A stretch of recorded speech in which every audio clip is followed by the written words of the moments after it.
खबरों का सारथी। नमस्कार, लाइव न्यूज में आप सभी का स्वागत है। मैं हूं आपके साथ गरिमा वाजपेयी। रुक करेंगे खबरों की और उससे पहले आज के हेडलाइंस पर नजर डालते हैं। बांकीपुर में हाल के बाद दिल्ली में प्रधानमंत्री मोदी की नीतीश कुमार से हुई मुलाकात। संजय झा भी इस दौरान रहे मौजूद।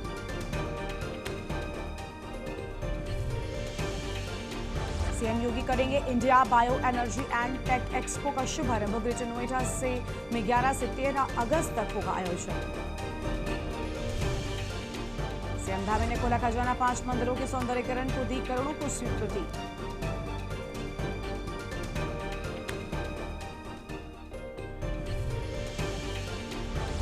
नोएडा में जल भराव से राहत के लिए 3 जगह बनेंगे सैंपल। नालों की सफाई में लापरवाही पर 1 लाख का जुर्माना। सफाई में लापरवाही पर ठेकेदार पर 1 लाख का जुर्माना। यूपी सरकार को हाईकोर्ट का आदेश। कहा छुट्टा पशुओं और कुत्तों से खतरे वाले स्थान बताएं। 2 सप्ताह का मिला वक्त।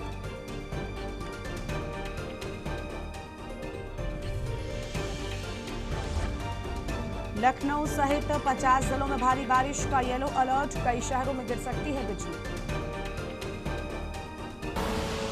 आप देख रहे हैं के न्यूज, खबरों का सारथी। रुक करेंगे खबरों की ओर। छत्तीसगढ़ के मुख्यमंत्री विष्णुदेव साय आज नया रायपुर अटल नगर स्थित मंत्रालय में कई अहम कार्यक्रमों और बैठकों में शामिल होंगे। मुख्यमंत्री सुबह 11 बजे मुख्यमंत्री निवास सिविल लाइन से मंत्रालय के लिए रवाना होंगे और मुख्यमंत्री सुबह 11:30 पर दोपहर 1 बजे तक मंत्रालय के महानदी भवन में मंत्रिपरिषद की महत्वपूर्ण बैठक की अध्यक्षता करेंगे और इसके बाद दोपहर 1:10 पर नया रायपुर के सेक्टर 39 में आयोजित वृक्षारोपण कार्यक्रम में शामिल होंगे। 2:05 पर मुख्यमंत्री फिर मंत्रालय पहुंचेंगे, जहां दोपहर 3 बजे से 4 बजे तक पेसा टास्क फोर्स की बैठक लेंगे और इसके बाद शाम 4 से 5 बजे तक मुख्यमंत्री कार्यालयीन कार्यों में व्यस्त रहेंगे और साथ ही शाम 5 बजे मंत्रालय से रवाना होकर मुख्यमंत्री 5:25 पर मुख्यमंत्री निवास सिविल लाइन पहुंचेंगे।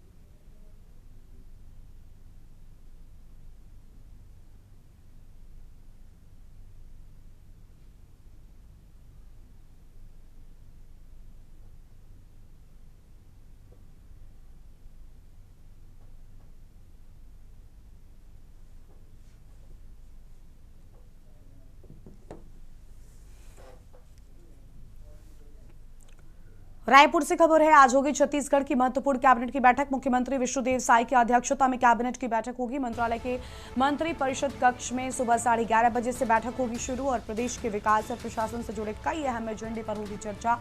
कई महत्वपूर्ण प्रस्तावों को मिल सकती है कैबिनेट की मंजूरी। बड़ी जानकारी आपको बता रहे, कई महत्वपूर्ण प्रस्तावों को कैबिनेट की मंजूरी मिल सकती है। यह अहम जानकारी प्रदेश के विकास और प्रशासन से जुड़े कई अहम एजेंडे पर चर्चा होने की बात सामने आई है।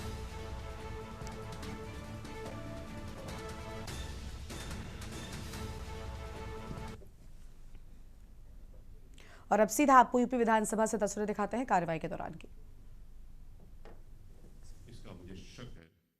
वाद विवाद, सहमति एवं असहमति लोकतंत्र का अंग है, परंतु भाषा की मर्यादा रहनी चाहिए। संसदीय आचरण की परिधि को उल्लंघना इस संस्था के लिए अत्यंत हानिकारक होगा।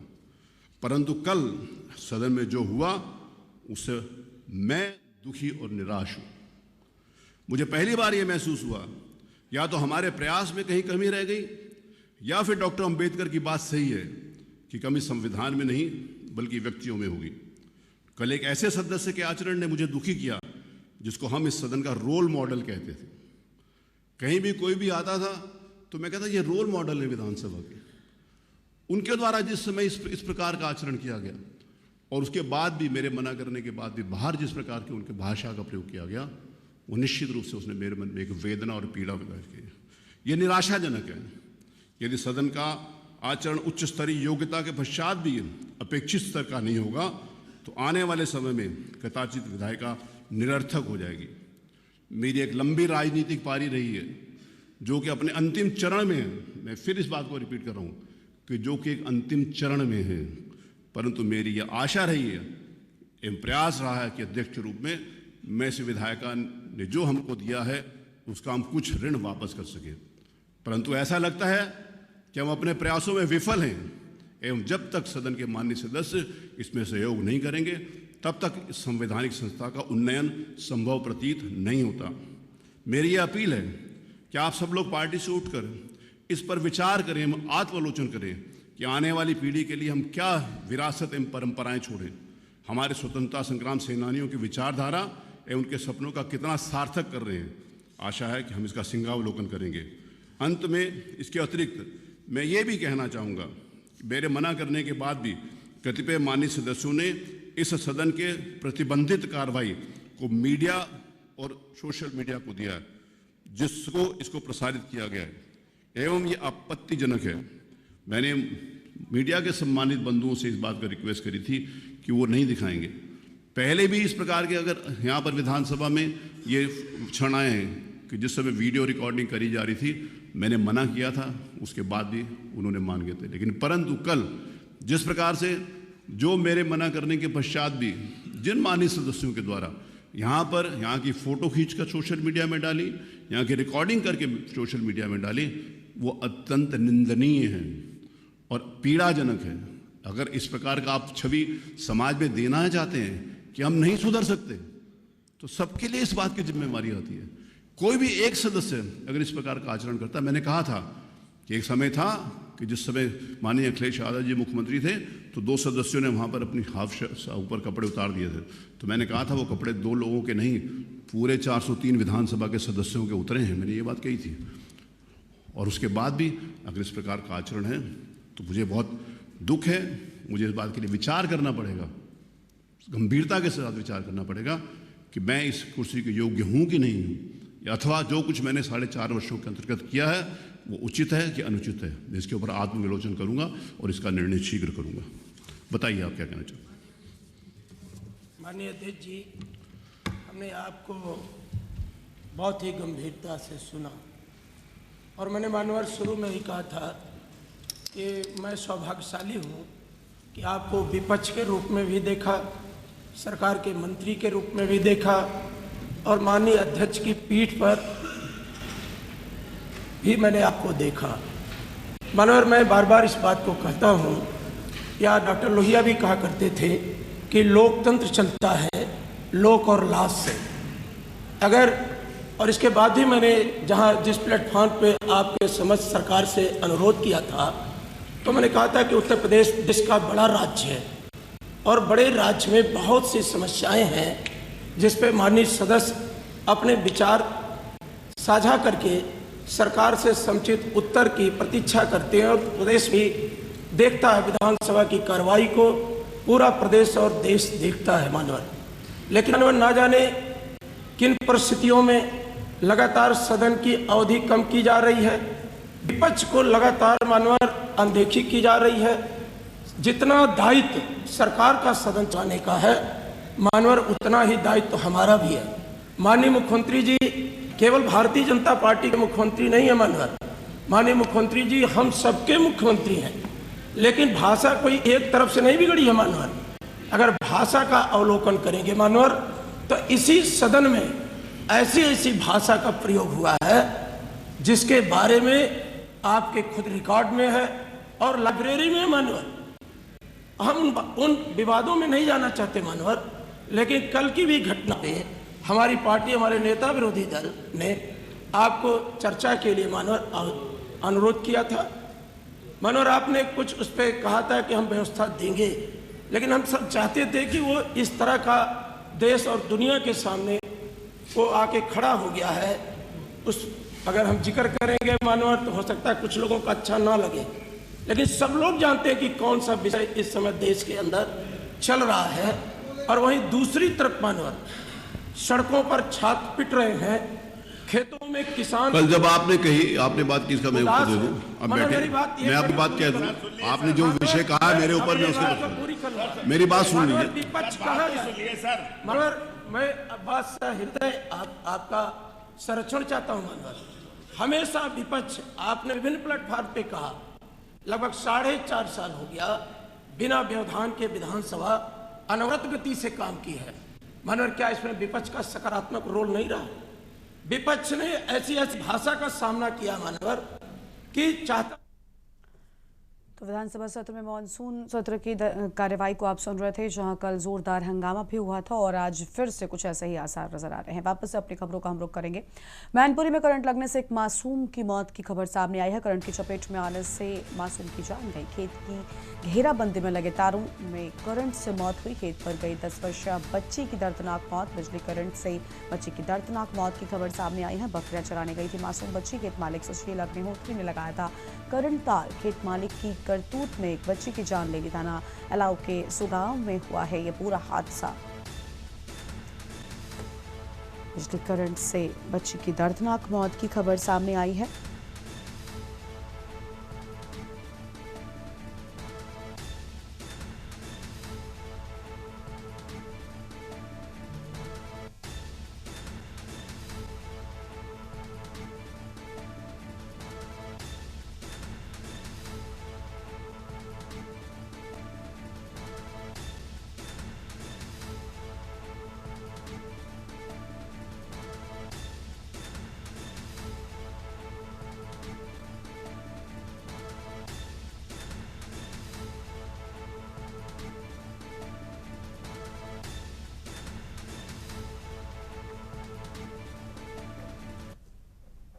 हमीरपुर से खबर है। फास्ट फूड की का ठेला बना लड़ाई का अड्डा और ठेला संचालक ने परिवार समेत मचाया उत्पात।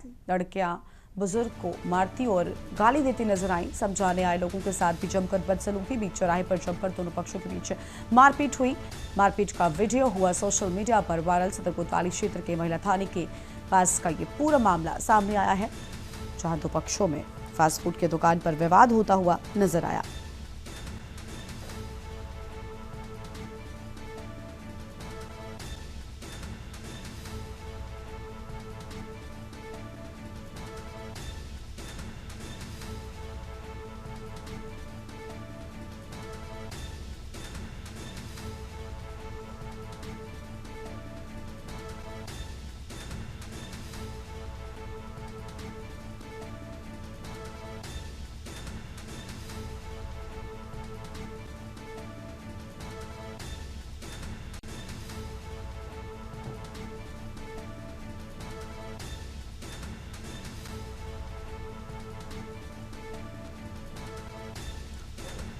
बड़ी खबर आपको बता रहे हैं। समझाने आए लोगों के साथ भी जमकर बदसलूकी की बात सामने आई है। अहम जानकारी आपको हम बता दें, बीच चौराहे पर जमकर दोनों पक्षों में मारपीट हुई। आगे बढ़ेंगे खबरों की ओर और अगली बड़ी जानकारी रायबरेली से आपको हम बताते हैं, जहां आजीवन कारावास की सजा काट रहे बंदी की मौत। तबीयत बिगड़ने पर जिला अस्पताल ले जाते समय मौत हुई। डॉक्टर ने अस्पताल पहुंचने पर बंदी को किया मृत घोषित। प्रतापगढ़ जिले का रहने वाला था मृतक। सुगन कैदी हत्या के मामले में उम्र कैद की सजा काट रहा था बंदी। 28 जनवरी 2025 से जिला कारागार रायबरेली में था बंद और शहर के जिला कारागार का ये पूरा मामला सामने आया है। बड़ी जानकारी आपको हम बता रहे हैं।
बड़ी खबर आपको हम बता रहे हैं, शहर के जिला कारागार का ये पूरा मामला सामने आया है।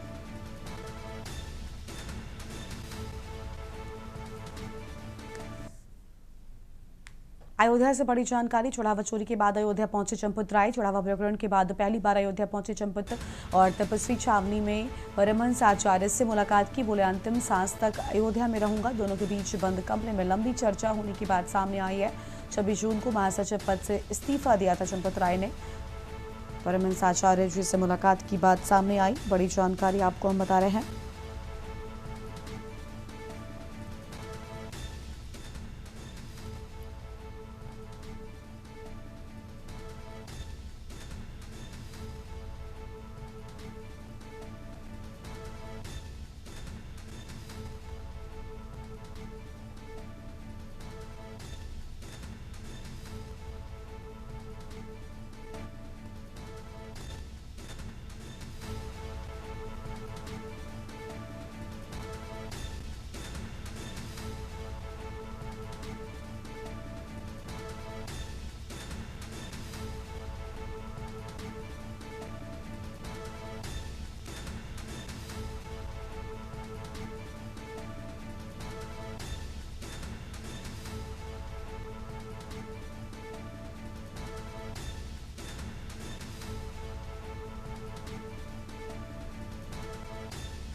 अयोध्या से खबर। चढ़ावा चोरी के बाद अयोध्या पहुंचे चंपत राय। कई अहम बातें कहते नजर आए। चढ़ावा प्रकरण के बाद पहली बार अयोध्या पहुंचने की बात सामने आई। तपस्वी छावनी में परमहंस आचार्य से मुलाकात भी की है।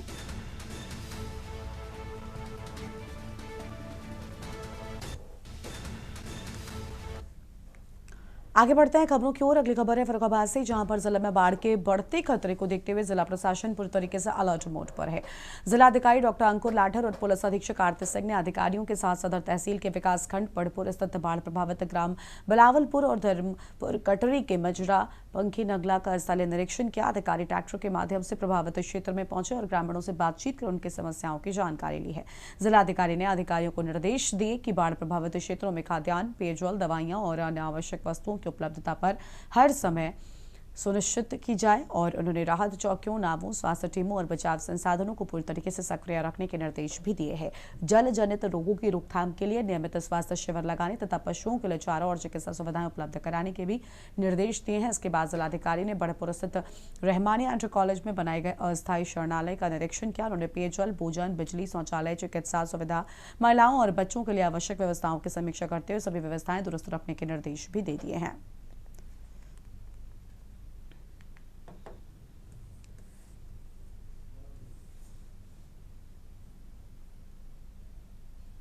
चेतावनी बिंदु से थोड़ा सा ऊपर चला गया है, लेकिन अभी खतरे की तक नहीं पहुंचा है, लेवल तक नहीं पहुंचा है।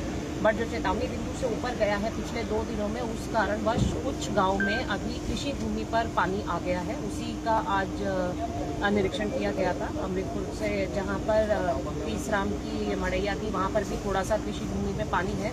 हालांकि अभी इन 12 गाँव में आबादी पर तक पानी नहीं गया है, लेकिन इसकी कॉन्टिन्यूस मॉनिटरिंग की जा रही है। हर 2 घंटे में इसका एक फीडबैक लिया जा रहा है और निर्देशित किया गया है कि यदि आबादी तक पहुंचे तो जो हमारे शरणालय हैं, बाढ़ चौकियां हैं, वो पूरी एक्टिवेट होगी। खाटू श्याम के श्रद्धालुओं के लिए बड़ी खुशखबरी है। रेलवे ने प्रयागराज से खाटू श्याम धाम के लिए साप्ताहिक स्पेशल ट्रेन चलाने का फैसला किया है।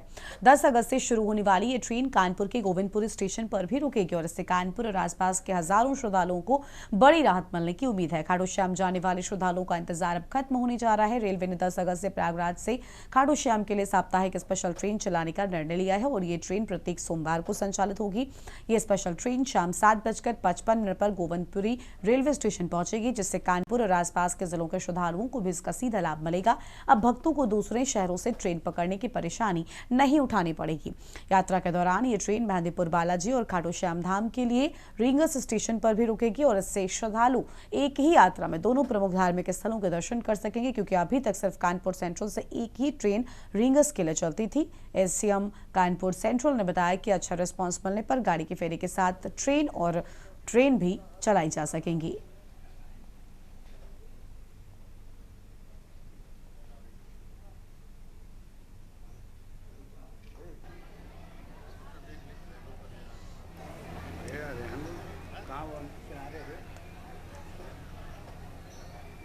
उत्तर मध्य रेलवे के द्वारा प्रयागराज से सीकर के लिए वीकली ट्रेन चलाई जा रही है। मोस्टली ये सावन के महीने में चलाई जाएगी, ताकि इस रूट पर जो है ये ट्रेन प्रयागराज से चल के गोविंदपुरी होते हुए फफूंद, इटावा और आगरा कैंट से बालाजी होते हुए सीकर तक जाएगी। इस में दो तीर्थ स्थान पड़ते हैं, एक खाटू श्याम भी पड़ेगा और मेहंदी बालाजी का एरिया भी पड़ता है, जो इधर के तीर्थ यात्रियों के लिए बहुत अच्छी रहेगी। और सावन का महीना है, फायदेमंद है खाटू श्याम के लिए। हम लोग तो बाबा के भक्त हैं, अनन्य, हर महीने जाते रहते हैं। बड़ी दिक्कत पड़ती थी, बसों से ट्रेनों में सीट नहीं मिलती थी। अब ये जो गोविंदपुरी से रिंगस के लिए ट्रेन चली है बहुत अच्छी है, सब भक्तों को बहुत सुविधा मिलेगी। ज़्यादातर हाँ, रिंगस तक तो ट्रेनें और बढ़ानी चाहिए, क्योंकि बहुत से भक्त हैं जिनको सीट नहीं मिल पाती। एक प्रयागराज लालगढ़ जाती थी रेगुलर वही, तो उसमें लोग ज़्यादातर आए दिन सीटों की दिक्कत पड़ती थी, लोग जा नहीं पाते थे। हम भी जाते हैं लेकिन जा नहीं पाते। अब थोड़ा राहत मिलेगी, हर सोमवार को जाएगी ट्रेन।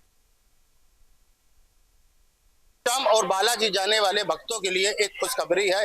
उत्तर मध्य रेलवे की तरफ से एक साप्ताहिक स्पेशल ट्रेनों का संचालन किया जा रहा है। ये ट्रेन प्रयागराज से चलकर वाया गोविंदपुरी जाएगी। अब खाटू श्याम और बालाजी जाने वाले भक्तों के लिए एक बहुत बड़ी खुशखबरी है। लेकिन पहले जो यात्री थे वाया बस से इस सफर किया करते थे, और अगर रेलवे की बात करी जाए तो एक ही ट्रेन चलती थी जो कि खाटू जाती थी। अब खाटू जाने वालों के लिए एक बड़ी खुशखबरी है, जो कि अब ये जो ट्रेन है जो वीकली चल रही है, जो 10 तारीख से वीकली ट्रेन चलेगी। ये ट्रेन कानपुर के गोविंदपुरी स्टेशन से शाम 7:55 से रवाना होगी और वो खाटू श्याम जाएगी। कानपुर से के न्यूज से मोहित पांडे, कानपुर। आगरा के दीवानी न्यायालय परिसर में पारिवारिक विवाद को लेकर जमकर हंगामा हो गया। आरोप है कि पत्नी, सास और साले ने युवक के साथ कोर्ट परिसर में लात घूंसों से मारपीट की। घटना के बाद मौके पर अफरा तफरी मच गई। मारपीट का वीडियो सोशल मीडिया पर वायरल हो रहा है। मौके पर तैनात यूपी एसएसएफ कर्मियों ने तत्काल पहुंचकर बीच बचाव कराया और स्थिति को नियंत्रित किया है। सुरक्षा बल की तत्परता से मामला शांत हो गया।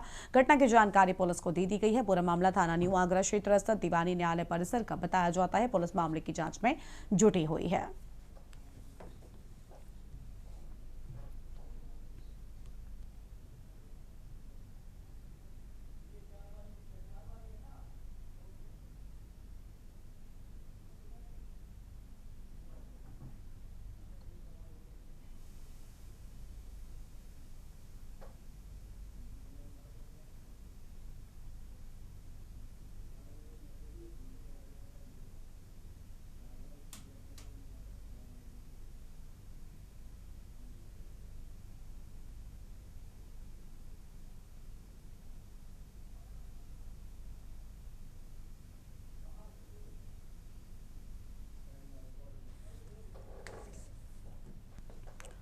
एमपी के सिवनी से एक चौंकाने वाला वीडियो सामने आया है, जहां पढ़ाई की जगह स्कूल परिसर में दो छात्रों के बीच जमकर मारपीट होती दिखाई दे रही है। वायरल वीडियो शासकीय उत्कृष्ट विद्यालय सिवनी का बताया जाता है। दावा है कि घटना स्कूल के वॉशरूम के पास की है। सवाल यह है कि जब छात्र एक दूसरे पर मुक्कों और थप्पड़ों की बारिश कर रहे थे, तब स्कूल प्रबंधन और शिक्षक आखिर कहां थे? वायरल वीडियो में साफ देखा जा सकता है कि छात्र आपस में बुरी तरीके से भिड़ गए। कभी एक छात्र एक दूसरे के गाल पर थप्पड़ मारता है तो कोई मुक्कों की बरसात करता है।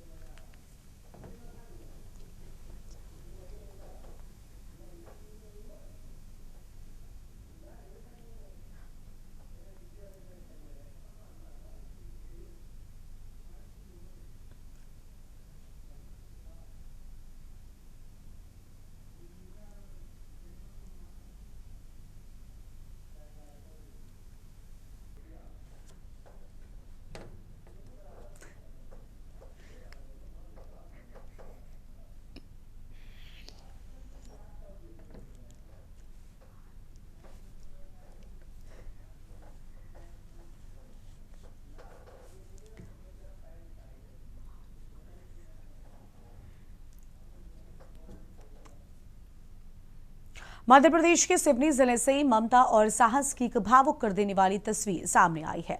लखनादौन तहसील के ग्राम चुरका में एक मुर्गी अपने 5 नन्हे चूजों को बचाने के लिए जहरीले सांप से भिड़ गई, लेकिन आखिरकार वो अपने बच्चों को बचा नहीं सकी। जानकारी के मुताबिक ग्राम चुरका निवासी राम अहरवाल के घर में देर रात एक जहरीला सांप कमरे में घुस आया, जहां कबाड़ रखा था और मुर्गी अपने चूजों के साथ रहती थी। जैसे ही सांप ने चूजों पर हमला किया, मुर्गी ने बिना डरे उसका सामना किया और काफी देर तक अपने बच्चों को बचाने के लिए संघर्ष करती रही। पूरा घटनाक्रम घर में लगे कैमरे में कैद हो गया। फुटेज देखने के बाद घर वालों को मां मुर्गी के संघर्ष और चूजों के खत्म होने की जानकारी मिली। सभी को इस घटना ने भावुक कर दिया। बाद में सूचना मिलने पर सर्पमित्र मौके पर पहुंचा और सांप का सुरक्षित रेस्क्यू किया गया है।